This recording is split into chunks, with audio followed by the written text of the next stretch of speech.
अस्सलाम वालेकुम, मैं हूं इरफान समूर। दोस्तों, मैंने आपसे एक बात कही थी एक वीलॉग में कि ये वक्त बड़ा बेरहम है, बड़ा जालिम है और ये वक्त किसी का नहीं रहता। वक्त बदल जाता है और वक्त के साथ साथ बहुत सारी चीजें बदल जाती हैं। कल तक पाकिस्तान तहरीक इंसाफ जो जेर अताब थी, आज पाकिस्तान तहरीक इंसाफ को जेर अताब लाने वाले खुद जेर अताब आ चुके हैं। पाकिस्तान तहरीक इंसाफ का उरूज शुरू हो चुका है और पाकिस्तान तहरीक इंसाफ की कामयाबियों का सूरज तुलू हो चुका है। और पाकिस्तान तहरीक इंसाफ को ना सिर्फ अब रिलीफ मिल रहे हैं, कामयाबियां मिल रही हैं और साथ साथ पाकिस्तान तहरीक इंसाफ के हक में ऐसी ऐसी गवाहियां आ रही हैं जिसका कोई तसव्वुर भी नहीं कर सकता था। दोस्तों, ये बड़ी अहम खबरें हैं मेरे पास आपके साथ शेयर करनी है। साथ में आपको यह भी बताऊंगा कि शेर अफजल मरवत साहब, जिस पर कोई ट्रस्ट नहीं कर रहा था पीटीआई में, उनको बिलाखिर एक बहुत बड़ा ओहदा मिल गया है। उनके साथ साथ सनम जावेद साहिबा जो हैं, जो कि असीर हैं पाकिस्तान तहरीक इंसाफ की, जेल में कैद हैं, वो अपने एक मिशन में कामयाब हो गई हैं। इससे रिलेटेड भी तफसीलात है मेरे पास, वो भी आपके साथ शेयर करूंगा। वन बाय वन सारी खबरें आपके साथ शेयर करूंगा। लेकिन उससे पहले नए आने वाले दोस्तों से गुजारिश है कि ये आपका अपना चैनल है, इसे सब्सक्राइब जरूर कर लीजिए और घंटी के बटन को लाजमी दबा दीजिए ताकि कोई भी नई आने वाली वीडियो टाइमली आप तक पहुंच जाए। दोस्तों, पाकिस्तान तहरीक इंसाफ एक वक्त था कि बड़ी मुश्किलों में थी, जेर अताब थी और पाकिस्तान तहरीक इंसाफ डायरेक्ट आते हैं मुद्दे पर कि जब पाकिस्तान तहरीक इंसाफ ने इलेक्शन के लिए कागजात नामजदगी जमा कराए पाकिस्तान तहरीक इंसाफ के लोगों ने, तो मुतादिद लोगों के कागजात नामजदगी जो हैं वो मुस्तरद कर दिए गए। किसी पर कोई इल्ज़ाम था, किसी पर कोई इल्ज़ाम था। अब तब के मुस्तरद किए गए कागजात नामजदगी अब मंजूर हो रहे हैं और एक नहीं कई लोगों के मंजूर हो रहे हैं, ज़मानतें मिल रही हैं।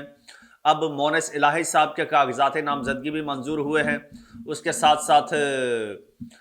परवेज़ इलाही साहब के कागजात नामजदगी मंजूर हो चुके हैं। इससे पहले मुराद सईद साहब के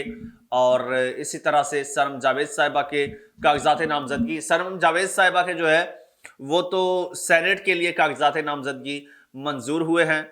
और सनम जावेद साहिबा पहले कॉन्टेस्ट करना चाहती थी प्रोविंशियल में और नेशनल असम्बली के लिए यानी आम इंतखाबात में, तो तब उन्हें काफ़ी सारे चैलेंजेस का सामना करना पड़ा। उनके कागजात बार बार मुस्तरद होते रहे, बार बार मुस्तरद। फाइनली कागजात तो उनके अप्रूव हुए लेकिन तब तक वो अपना फैसला बदल चुकी थी। शायद उनको सेनेट के लिए उनको कोई पैगाम मिला था और अब उनको उनकी काविशों का, उनकी कुर्बानियों का और उनकी वफा का सिला मिल गया है। उन्हें पाकिस्तान तहरीक इंसाफ ने सेनेट के लिए नामजद किया लेकिन उनके कागजात नामजदगी जो हैं वो एतराज़ लगाकर रद्द कर दिए गए और एतराज़ बड़ा भोंडे किस्म का लगाया गया, जो एतराज़ बाद में उस एतराज़ को ख़त्म कर दिया गया और वो एतराज़ ख़त्म होने के बाद उनके कागजात मंजूर हो गए और अब सनम जावेद साहिबा जो हैं फाइनली उनके कागजात अब आखिरी मरहले से भी क्रॉस कर चुके हैं और अब वो सेनेटर बनने जा रही हैं। अब इलेक्शन होते हैं सेनेट के, तो सनम जावेद साहिबा आपको उसके बाद पार्लियामेंट में नजर आएंगी। दूसरी जानिब बात कर लेते हैं शेर अफजल मरवत साहब की। बड़ा कंट्रोवर्शियल कैरेक्टर और बड़े उन पर फतवे आए, बड़े उन पर इल्ज़ामात लगे गद्दारी के और टाउट होने के, इस्टेब्लिशमेंट का टाउट या फिर इस्टेब्लिशमेंट का बंदा होने के उन पर इल्ज़ामात लगे और कंट्रोवर्शियल रहे थ्रू आउट और पीटीआई में किसी के साथ उनकी बनती नहीं थी और ये एक तासुर देने की कोशिश की गई कि शेर अफजल मरवत साहब जो हैं वो पाकिस्तान तहरीक इंसाफ या इमरान खान साहब के साथ लॉयल नहीं है। लेकिन हर एक नया आने वाला दिन जो है वो शेर अफजल मरवत साहब की पाकिस्तान तहरीक इंसाफ के साथ कमिटमेंट और इमरान खान साहब के शेर अफजल मरवत साहब पर ट्रस्ट की जो है वो एक सबूत देता है हर नया आने वाला दिन। तो ये सिलसिला जारी है। आपको पता है पहले शेर अफजल मरवत साहब को पाकिस्तान तहरीक इंसाफ का नायब सदर, सीनियर नायब सदर बना दिया गया, बहुत बड़ा ओहदा है। और उसके बाद अब खान साहब ने शेर अफजल मरवत साहब को जो है उस एक और ओहदा दे दिया है, वो ये दिया है कि पब्लिक अकाउंट्स कमेटी کا چیئرمین نامزد کر دیا ہے شیر افضل مروت صاحب کو عمران خان صاحب نے۔ اس حوالے سے جناب عمران خان صاحب نے آج کل کی بات ہے یہ غالباً صحافیوں سے گفتگو کی اڈیالہ جیل میں، اور اپنے ان کے لیڈرز بھی تھے جو پارٹی رہنما ہیں، جن میں بیرسٹر گوہر صاحب ہیں، بیرسٹر علی ظفر صاحب ہیں، اور بیرسٹر سلمان صفدر صاحب ہیں، اور لوگ ہیں اس کے علاوہ پارٹی کے لوگ، فیملی کے لوگ، وہ بھی موجود تھے۔ اچھا، اس دوران عمران خان صاحب نے ان کو نامزد کیا ہے، اور اس کے علاوہ خان صاحب نے اور بڑی ساری باتیں کی ہیں۔ ساتھ ساتھ شیر افضل مروت صاحب جو ہیں، مروت صاحب نے ایک اہم بڑا جناب انکشاف کیا ہے، اور وہ یہ کہا ہے کہ پنجاب میں جو پاکستان تحریک انصاف کے لوگ ہیں انہیں تھریٹ کیا جا رہا ہے، اور انہیں یہ کہا جا رہا ہے کہ آپ اب بھی آپ تحریک انصاف یا سنی اتحاد کونسل کا انہوں نے حلف لیا ہے تو وہ چھوڑ دیں، ورنہ آپ کو فارم 45 میں ہرا دیا جائے گا، فارم 47 میں ہرا دیا جائے گا، ری کاؤنٹنگ میں ہرا دیا جائے گا۔ اور پنجاب میں پی ٹی آئی کے فارورڈ بلاک کی بھی خبریں آ رہی ہیں،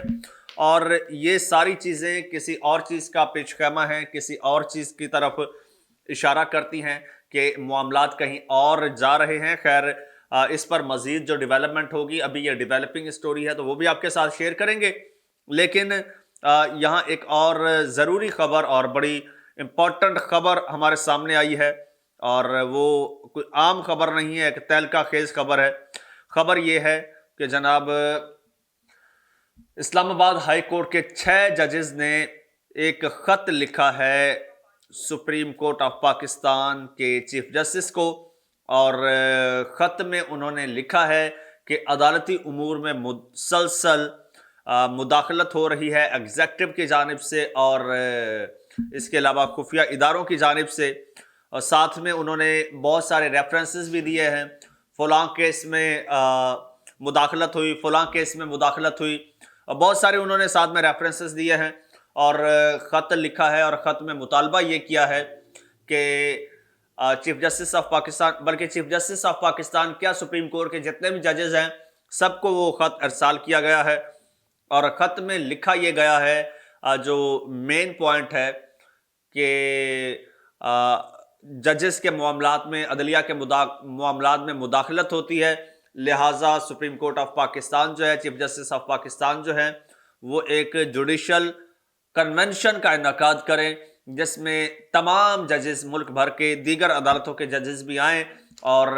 وہ بھی آ کے بات کریں۔ جب سارے ججز سامنے آئیں گے تو بہت ساری چیزیں سامنے آئیں گی، اور یہ چیزیں سامنے آئیں گی کہ کہاں کہاں کس کس کیس میں مداخلت کی گئی ہے۔ دوستو، یہ جو خط لکھا گیا ہے، یہ خط ڈائریکٹ عمران خان صاحب کے فیور میں جاتا ہے، کیونکہ عمران خان صاحب کے جو کیسز ہیں ان کو جس طرح سے مینپولیٹ کیا گیا اور جس طرح سے مینیج کیا گیا، اور بے گناہ عمران خان صاحب آج بھی جیل میں ہیں، اور کبھی جج صاحب نہیں آتے، کبھی پروسیکیوٹر صاحب نہیں آتے، کبھی کوئی مسئلہ ہو جاتا ہے، کبھی جج صاحب جو ہے وہ مجبوری کے تحت سزا سنا دیتے ہیں، کبھی جج صاحب مجبوری کے تحت عدالت میں پیش نہیں ہوتے، اور عدالتی کارروائی کا آغاز نہیں ہو پاتا، شروع نہیں ہو پاتی۔ خان صاحب کے سائفر کیس میں، کل والے معاملے میں بھی یہی کچھ ہوا تھا، جب chief justice Islamabad high court justice Amir Farooq chief justice of Pakistan کے کال پر ان سے ملنے چلے گئے، اور عمران خان صاحب کا بڑا امپورٹنٹ کیس تھا، ان کو پرسو نہیں کیا، اس پر سماعت نہیں ہوئی ہے۔ تو اب یہ معاملہ ایک نیا معاملہ اٹھا ہے، اور اس پر اگر یہ کنونشن ہوتا ہے تو یہ معاملہ بڑا خراب ہوگا، بڑا بھونچال آئے گا ملک میں۔ اس پر مزید جو ڈیولپمنٹ ہوگی وہ بھی آپ کے ساتھ شیئر کریں گے۔ تو دوستو، ابھی یہ بہت ساری ڈیولپنگ سٹوریز ہیں، آنے والے وقت میں آپ کو بہت ساری چیزیں ہوتی نظر آئیں گی، اور انشاءاللہ ہم آپ کے ساتھ شیئر کرتے رہیں گے۔ اس چینل کو سبسکرائب کر لیجئے، آپ کا اپنا چینل ہے، گھنٹی کے بٹن کو لازمی دبا دیجئے، اور مجھے اجازت دیجئے۔ اللہ حافظ۔